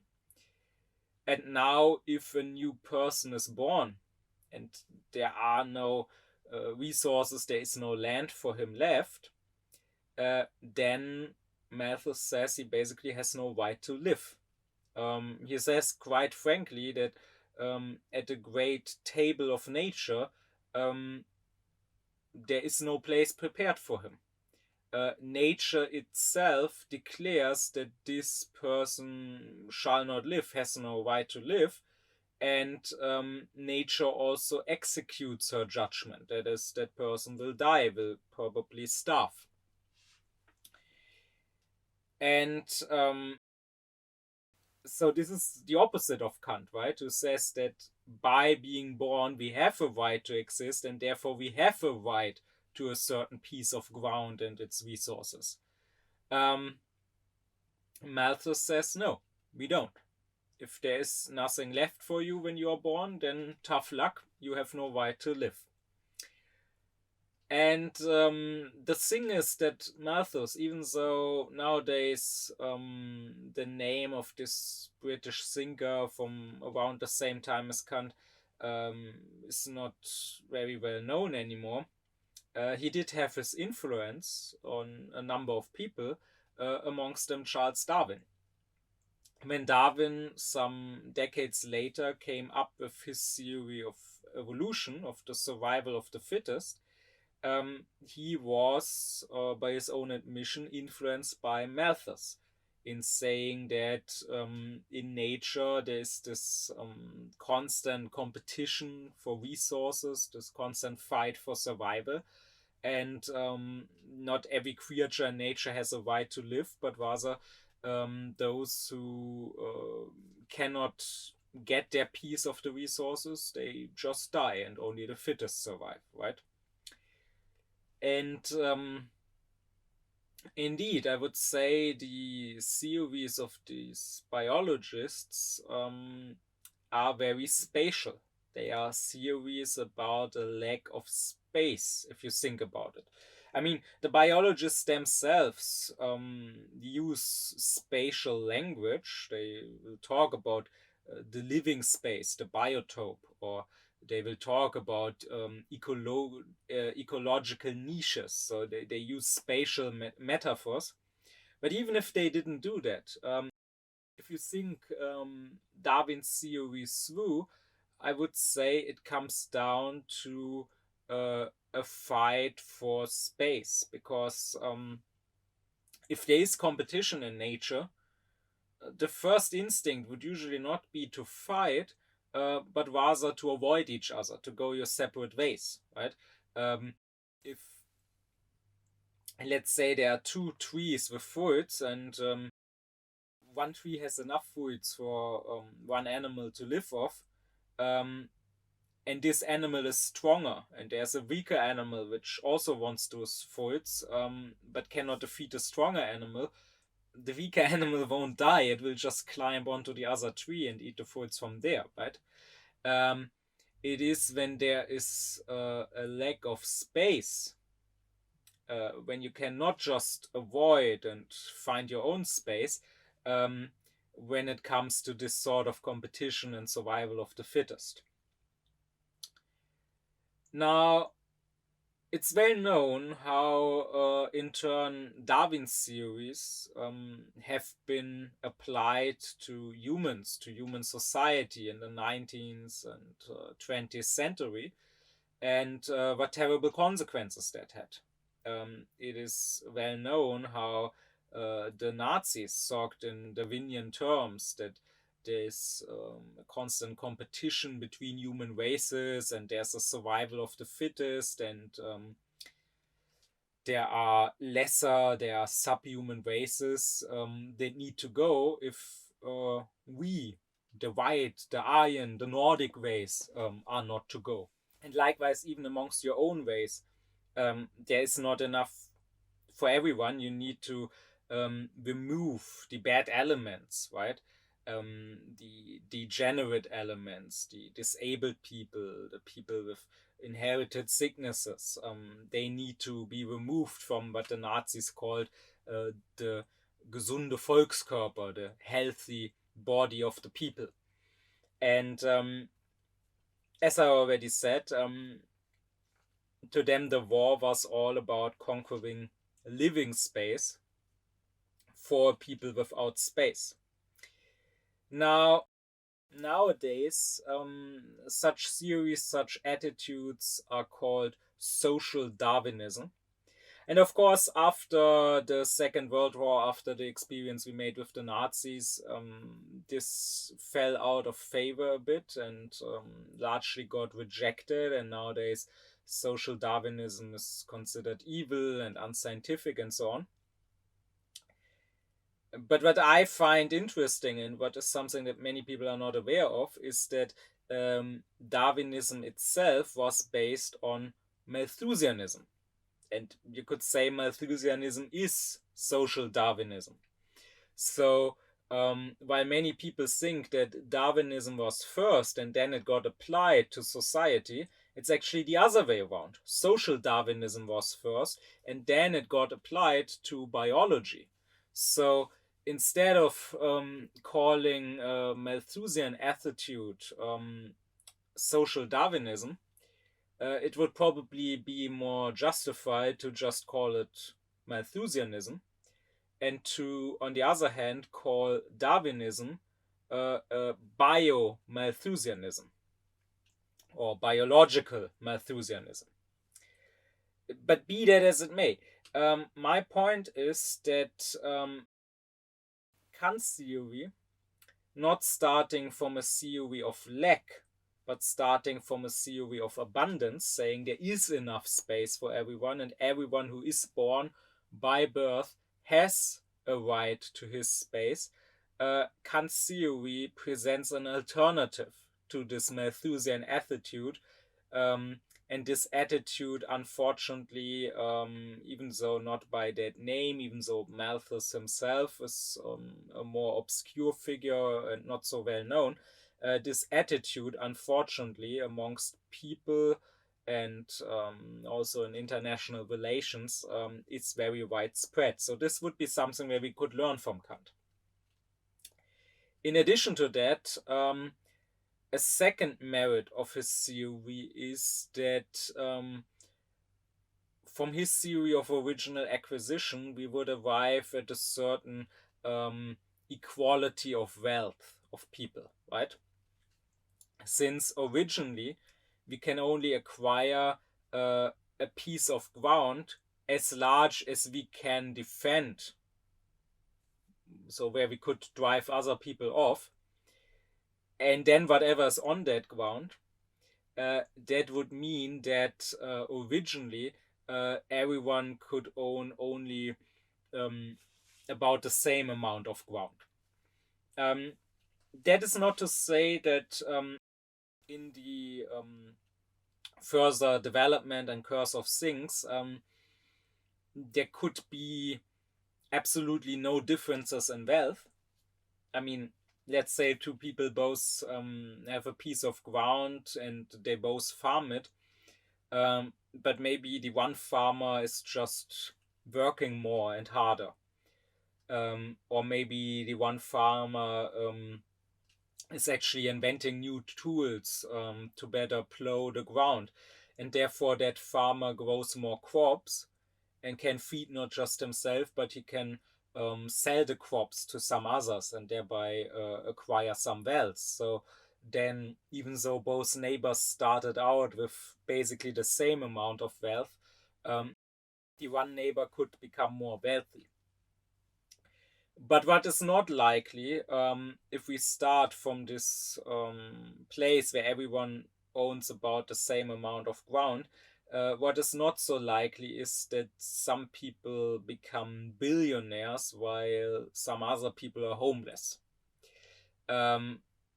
This much inequality is hardly possible if the starting point is equal. So with this theory of original acquisition, we could say that the wealth distribution that we have now in our societies is unjust. It cannot be just that one person has so much more than other people. This is simply not possible by just means. Because again, justly you can only, rightfully you can only own so much land and not much more land than others. So this unequal wealth distribution is only possible through unjust means, which is something that Kant himself already points out. He says when there's some people owning so much land, many hundreds of square miles of land, like for example the nobles in his time, and then there's other people that own no land at all, that therefore have to work for these nobles, have to farm their land. There must be an injustice that happened at some point in history. Like maybe this particular noble did not commit the injustice. He just inherited that land from his father and he from his and so on. But if you go all the way back before there was even a state, to the state of nature, it cannot be that the forefathers of the nobles had so much more land than the forefathers of those farmers. Because how could they have defended so much land from others? So at some point, an injustice must have happened, like someone conquered the land, someone used violence to drive others off that land, someone employed some thugs that worked for him that defended such a large land and drove others off it or whatever.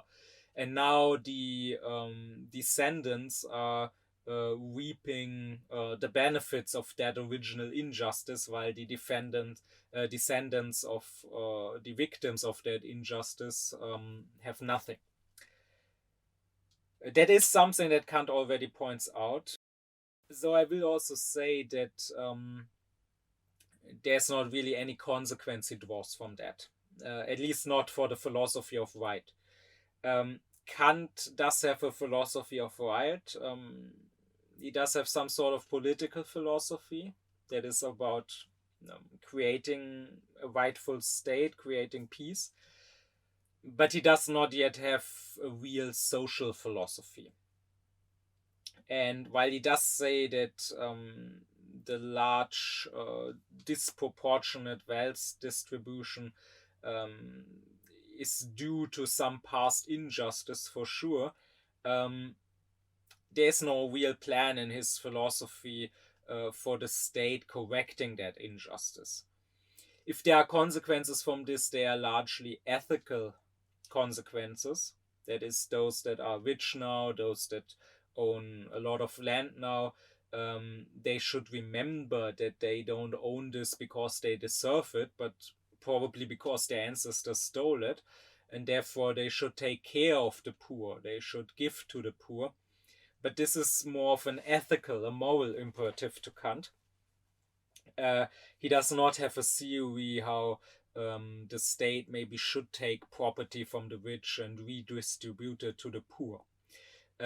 This is a line of thinking drawing these sort of consequences that only starts with the next generation, that only starts with Fichte. He already has such a theory. You don't have to go some decades further to Marx, it already starts with Fichte. But with Kant, you have him pointing out that there was an injustice, but not yet developing a theory about correcting that injustice. But anyways, those 2 points I wanted to make. These are 2 things I would applaud when it comes to this theory of Kant's. But still, I would, in the end, reject his theory of original acquisition. There are interesting thoughts here. Again, it's good that he is a sort of anti-Malthus. It's good that he points out that too big disproportionate amount of wealth between people cannot happen unless through some injustice.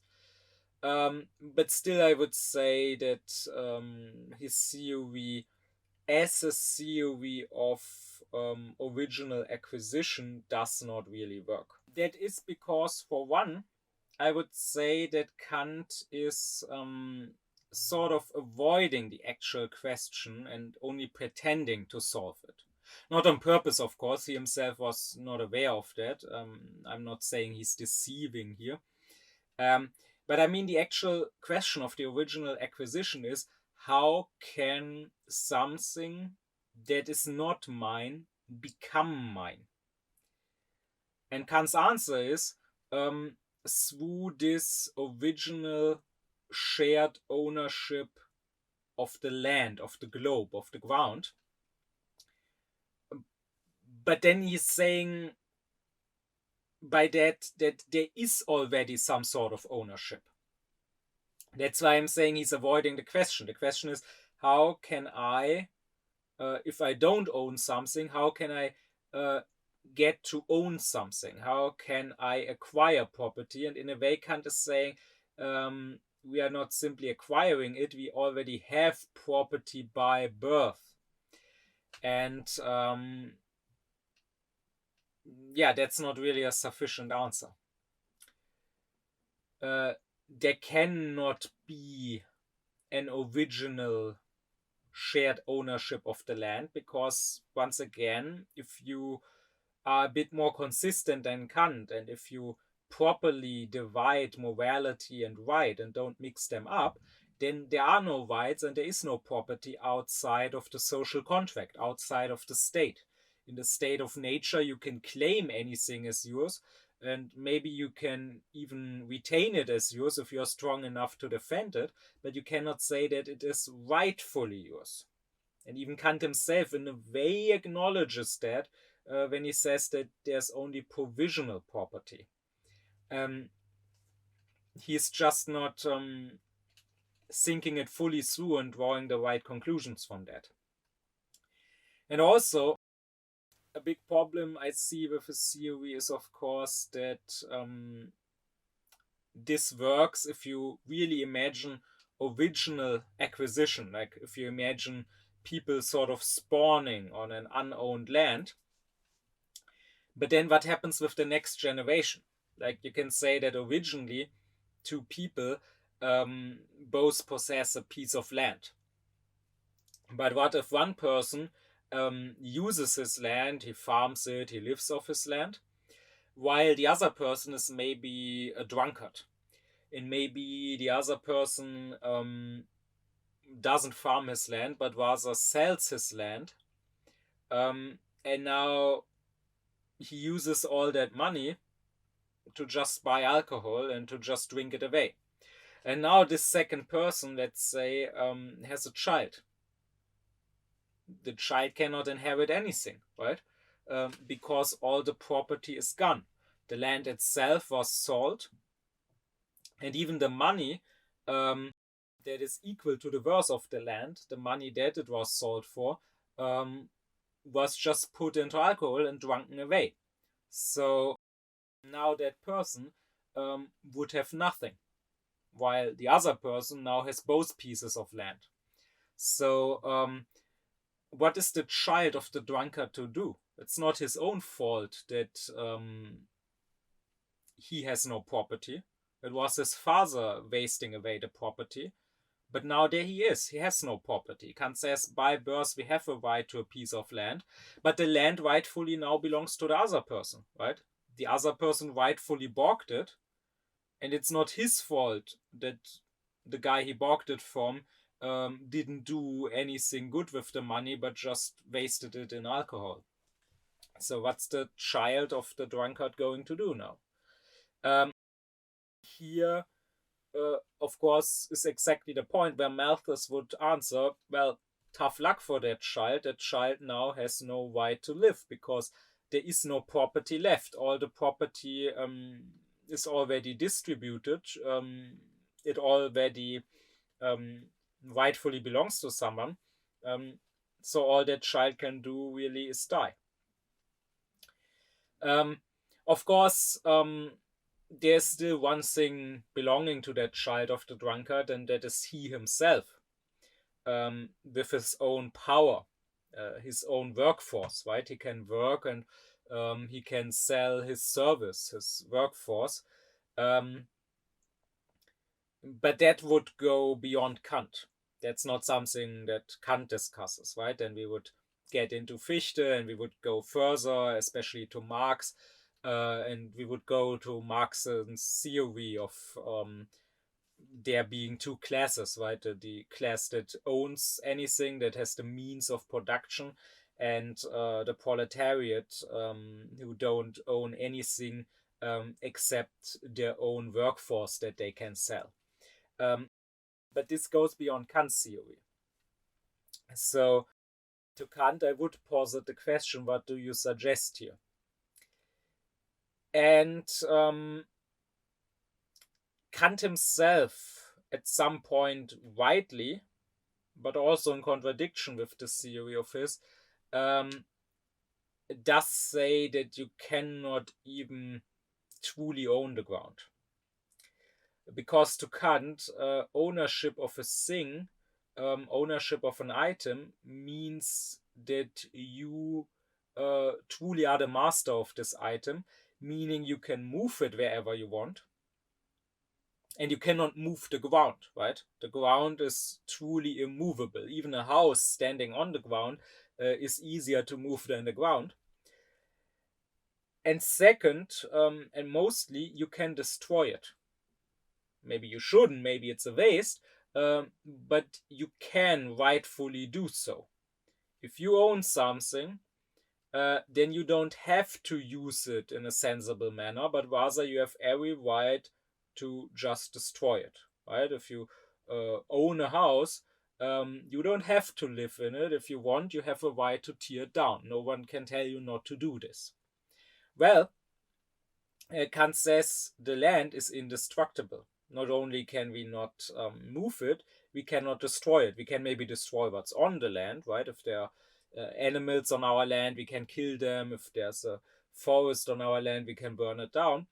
But the land as such can neither be moved nor destroyed, which is why Kant says, in the strictest sense, we cannot own the land. We cannot have a right to the land as such.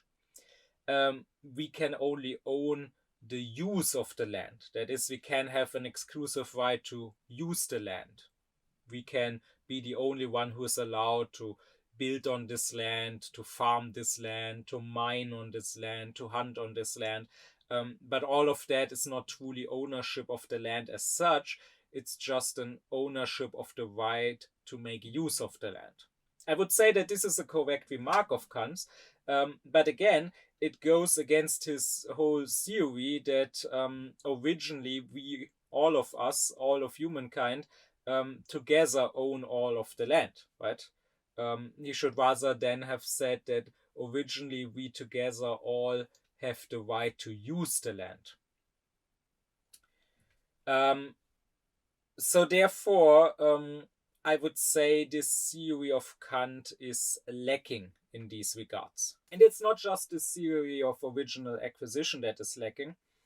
I would say there's a big gap in Kant's philosophy of right because he has no real economical theories, right? Like economics, it's not that it wasn't discussed at all in Kant's days, right? I mean, there were already people like Adam Smith, for example, or Malthus, who was also an economist, or Ricardo, or whoever, but in Kant's thinking, economic questions don't really play a role.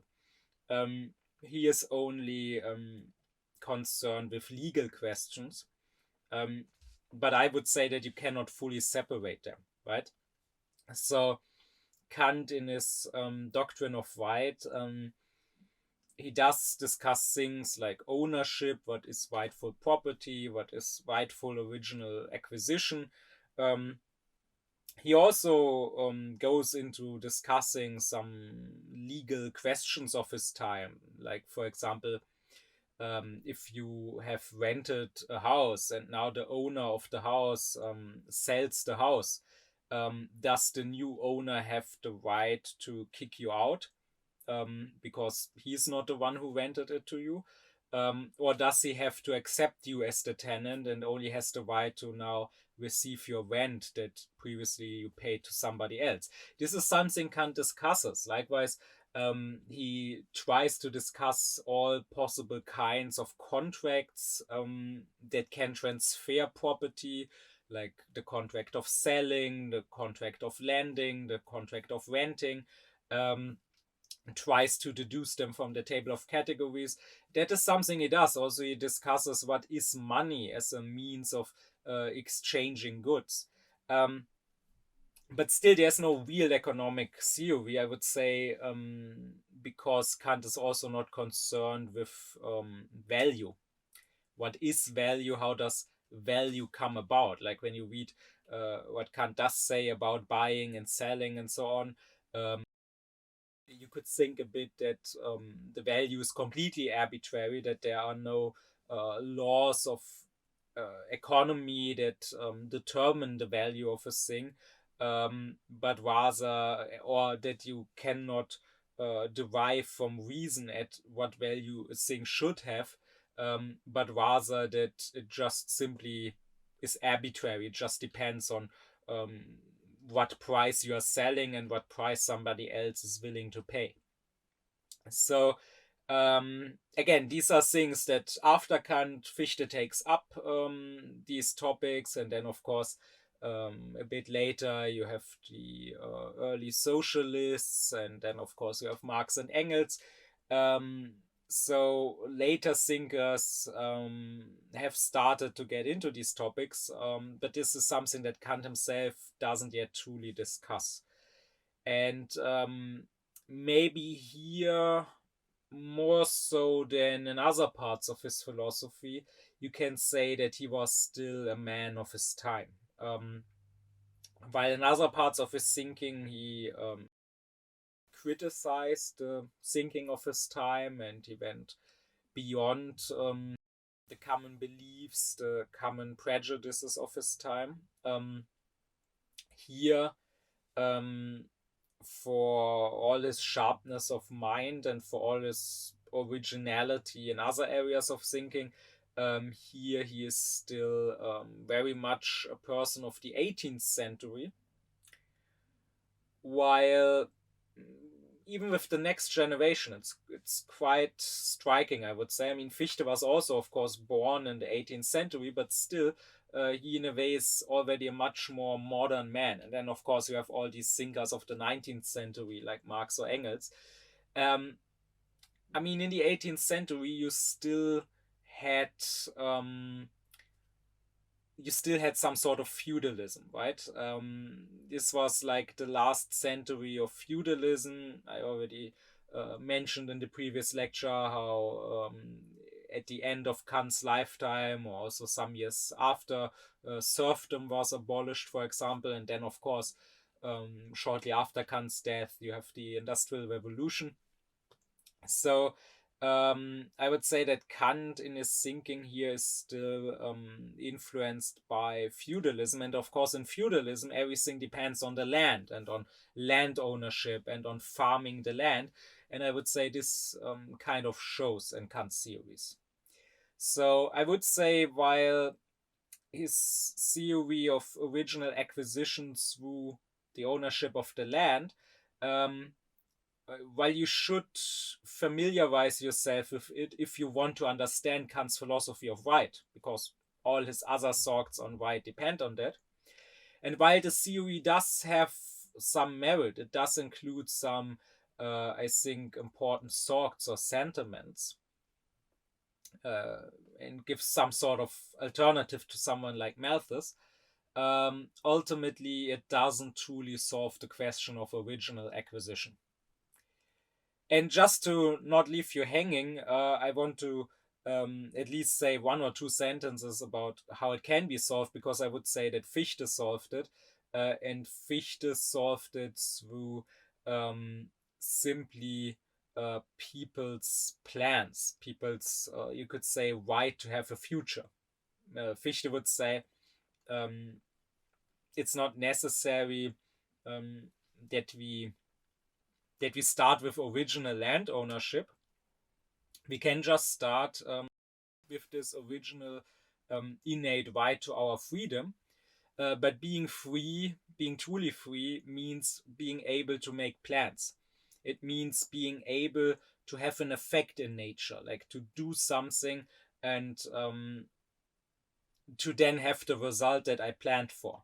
For example, to plant on a field and to then at the end of the year harvest the crops so that I have food for the winter. Or for example, to dam a river and to then fish in the lake there so that I have fish or whatever. I have a right for my plans to come to fruition. I have a right as a rational being to actually use my rationality to act upon nature. And it is for that reason that I must have property. So property must be that which I require for my plans. And so in a way, Fichte would with more consistency say that in a truest sense, we can never own an object. Not just we cannot own land, like Kant says, we cannot own any object. What we can own is the exclusive right to use an object. What we can own is the right to restrict other people's usage, to say to other people, you mustn't use this object because it would interfere with my plans. And I have a right to plan. I have a right to use my freedom, my rationality, to create a certain future for myself in the world. Now that's very brief. One day I want to also talk as extensively as I talk about Kant here, about Fichte's philosophy as well as about others. And then I will certainly explain this further. Here I just wanted to mention it briefly because this is still a Kant lecture and not a Fichte lecture. But I don't want to end this just saying, okay, Kant's theory is wrong, and sort of sending people back to square one, not knowing what the right theory is. But at least I wanted to mention what I consider to be the right theory of original acquisition, even if I do not explain it in further detail here in this lecture for now. But with that, I'm done with the private right. I've now explained what private rights there are. I have now explained how, according to Kant, we acquire rights, we acquire property.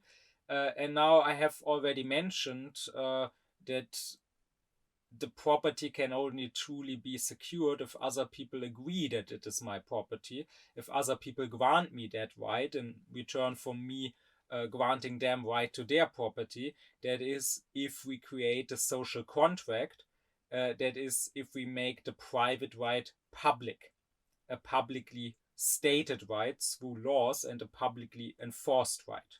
And that is why in the next upcoming lectures I will talk about the public right, and I will talk about what Kant has to say, first of all, about the state and why we need a state and how the state should function. My deep thanks be to my supporters: Leo Allmann, Thomas Doringer, Gernot Klaufen, Benjamin Lehning, Ökobong, Samet Özkilic, Yasin Özün, Alexander Reuter, Lisa Rinner, Ron Suhl, as well as to all others who support me and my Aufklären course.